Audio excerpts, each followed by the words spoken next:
Tangan Tuhan lewat kursi roda, kisah gadis difabel yang kehilangan harapan. Tapi justru diberi tugas mulia yang bikin penonton menangis. Namaku Alia. Dulu aku gadis yang paling aktif di sekolah. Paling sering disuruh lomba lari, paling sering ikut upacara bendera jeti pembawa baki. Tapi semua itu hilang dalam satu malam. Sebuah kecelakaan merenggut kakiku. Bukan hanya tubuhku yang lumpuh, tapi juga semangat hidupku. Sejak itu, aku duduk di kursi roda. Aku berhenti sekolah. Teman-teman perlahan hilang. Bahkan keluargaku sendiri mulai kehabisan kata-kata untuk menguatkanku. Sabar ya, Alia, katanya.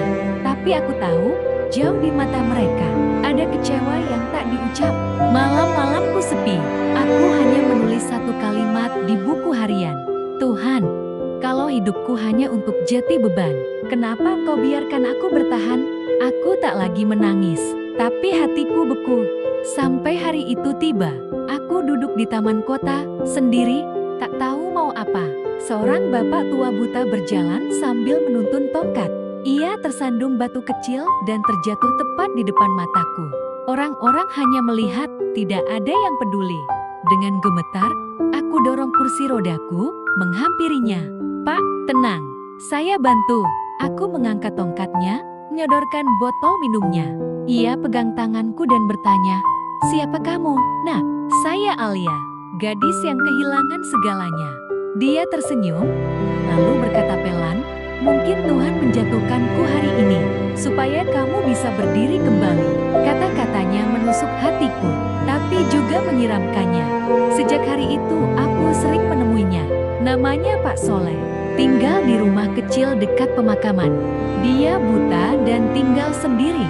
Aku bacakan Al-Quran untuknya. Cerita, masak bersama. Tanpa sadar, aku mulai tersenyum lagi.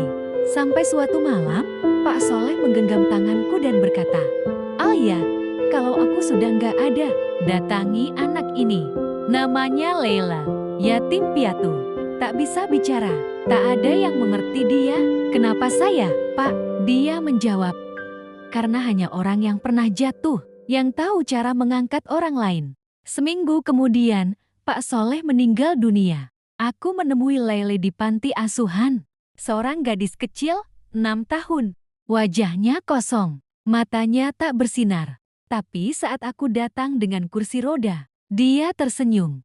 Lalu duduk diam di pangkuanku, seolah mengenal rasa yang sama. Hari-hari setelahnya, aku belajar bahasa isyarat. Kami menggambar, menari dengan tangan, dan Lele tertawa. Walau tak